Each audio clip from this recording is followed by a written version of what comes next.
Hey, can introverted people be leaders? This is the question that I'll answer in today's video.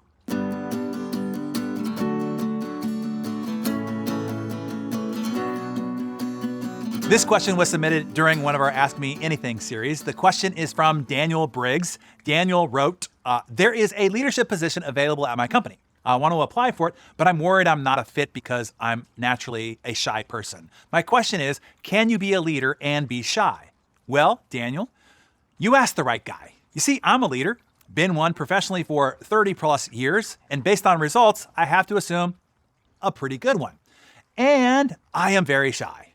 I know it doesn't seem like it since I talk very openly and gregariously with you here each morning, but out there in the wild, I'm quite shy. Let me give you another excellent example of this. Doug Conant is somebody I got to know and know a lot about. Doug climbed up the corporate totem pole through General Mills, Kraft Foods, and then became president of Nabisco. Then he was president and CEO of Campbell Soup Company for 10 years. He turned them around from near failure to getting them back on top after his tenure. Doug admits that he is what he called, quote unquote, an extreme introvert. He is painfully shy, as he describes himself. When Doug was fired from General Mills and was interviewing for new jobs, his outplacement counselor told him, quote, "You're never going to get another job. You're too shy. You only answer the questions that you're being asked. You're not selling yourself," said the counselor with intense frustration. The counselor said, "When I read your bio, it's obvious that you are a committed and valuable contributor.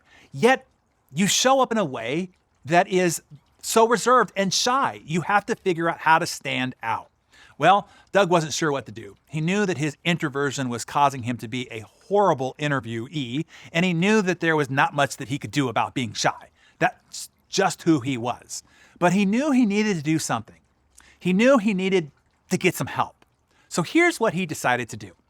When he'd go on an interview, the receptionist who greeted him warmly, or the person who graciously showed him to the interviewer, or any pleasant conversation or person that he met along the way, and of course the interviewers themselves, after the interviews were done, he'd go to a coffee shop nearby and he'd handwrite thank you notes to everybody that he just met. And then he'd go back, give the notes to the receptionist with a coffee, and ask him or her to please deliver the notes to each person that same day. He would thank each person for something specific and distinctive about them in each card or a detail about their interaction. Doug reported, people were floored. He said some people told me they had never received a handwritten note from anybody, particularly at the office. Now, the next time Doug walked into the building for further interviews, he said people would find their way to him. They'd ask him who he was meeting with this time and offer helpful suggestions. "Oh, let me tell you about them. Here's what their hot buttons are. Here's what I know that they're looking for," etc. He said, "I found people went out of their way wanting to help me."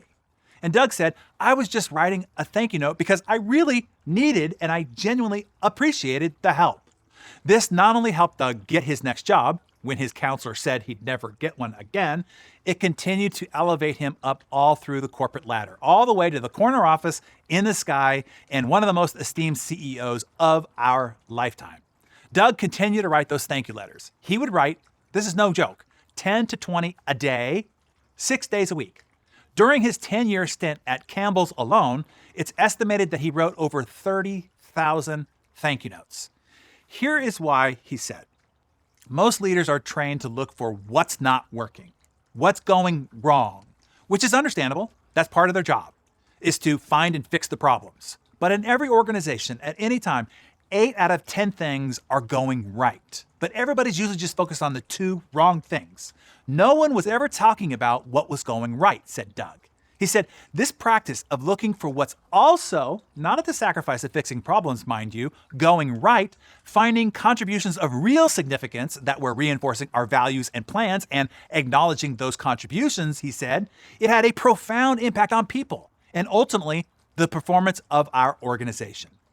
Doug found the more he acknowledged the contributions of others, the more they contributed. And the higher he rose in the ranks, and the better the organizations did under his leadership. Campbell's was a perennial winner of Gallup's Great Workplace Award under Doug's leadership. He was loved and adored by his 20,000 employees. Most any office that you'd walk into, you'd see a handwritten card from Doug thumbtacked to cubicle walls. I tell you Doug's story to have you understand. Leadership is not about being gregarious, being extroverted. It's not about making rousing stump speeches and putting on captivating performances. Leadership is about people. They just want somebody to believe in them. And guess what? Who do they believe in? The one who believes in them. The one who sees them, sees their uniqueness, sees their effort, sees their contributions, and makes them feel important.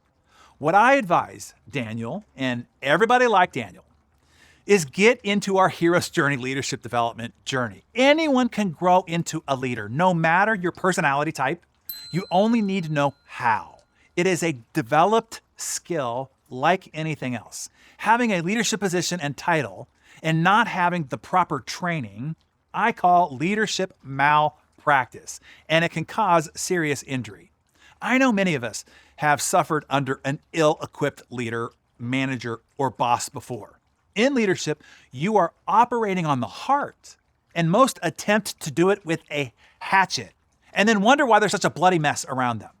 You wouldn't get into the cockpit of a plane and attempt to fly it with the lives of passengers aboard without being a trained pilot, would you? But many people step into leadership or management positions with people's lives and livelihoods on board just the same. Anyway, the choice is yours. Just know, shy or not, that will not be your limitation to becoming a great leader. I hope that helped you and other shy people with us here today. Hey, to show you and to help lots of other Darren Daily members here today, if you are in a position of management or of leadership of any kind at the office, for a sports team, at church, a social group, a peer group of any kind, if you are and are also a shy or an introvert, write #IntrovertLeader in the comments below. And maybe some encouraging words to Daniel and other shy guys or gals that are with us here today. I think it will be very helpful to lots of people today. Once again, write #IntrovertLeader in the comments below if that is true for you. And share today's Darren Daily widely. I think lots of introverts out there need to hear this hope. I hope you enjoyed today's Darren Daily here on YouTube. Please like this video, share it with a friend, and subscribe to my channel for a new video every Monday. See you next week.